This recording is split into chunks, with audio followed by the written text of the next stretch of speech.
Ito po yung bahay. Titignan nyo. Second floor. Ito po yung loob. Yan.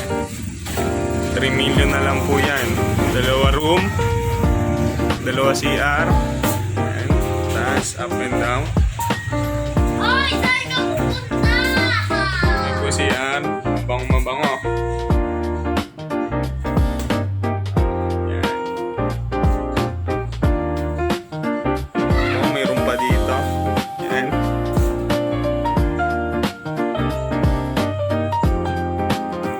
Yung balkonahe. Kung may mag-alaga ng manok. Kaya dito occupied na, titira nyo na lang.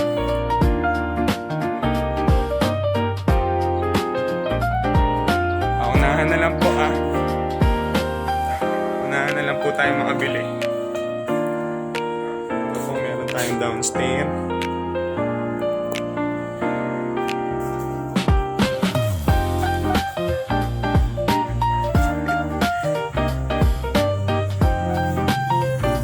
Ito na nakatira.